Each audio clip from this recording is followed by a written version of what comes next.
21 ans d'activité dans la zone, on a vécu l'évolution des activités de conservation et même des politiques de conservation dans l'espace Tridom.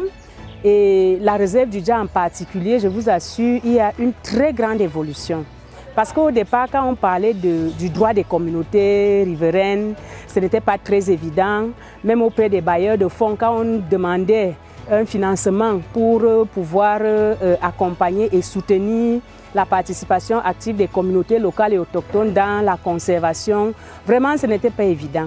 Mais au jour d'aujourd'hui, nous nous réjouissons, vous voyez dans la salle, le nombre de partenaires, le nombre d'acteurs locaux et la présence effective de ces communautés locales et autochtones dans la réflexion qui est en train de se passer. Pour nous, c'est vraiment à féliciter, aussi bien pour l'État du Cameroun que pour les partenaires techniques et financiers. Les attentes de l'Union européenne, c'est tout d'abord que donc tous les acteurs présents collaborent, travaillent ensemble dans le but de mieux préserver la réserve. C'est un objectif de préservation de l'environnement, mais tout en impliquant les communautés pour que la conservation apporte un bénéfice aux communautés. Ça, c'est vraiment l'approche Nature Africa qui combine conservation, développement socio-économique et gouvernance territoriale.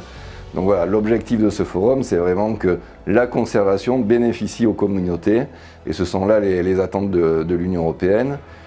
Pour cela nécessite que tous ces acteurs travaillent ensemble, se coordonnent, collaborent. Et nous, ici à l'Union européenne, on apporte une grande importance à la collaboration parce qu'on finance quand même une grande partie de ces acteurs. Donc on est là pour s'assurer que tout le monde travaille bien ensemble et pour apporter notre pierre à cet édifice. Ce qui va, l'un des plus grands livrables que nous attendons lors de cette réunion, c'est de ressortir la cartographie des acteurs. Comme on l'a dit, le Dja, la réserve de faune du Dja est très grande.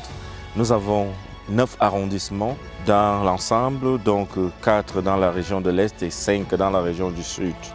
Ce vaste étendue-là, nous devons nous assurer de la participation de tous les acteurs et de l'accompagnement que les partenaires accordent aux différentes communautés qui sont autour de la réserve de faune du Dja.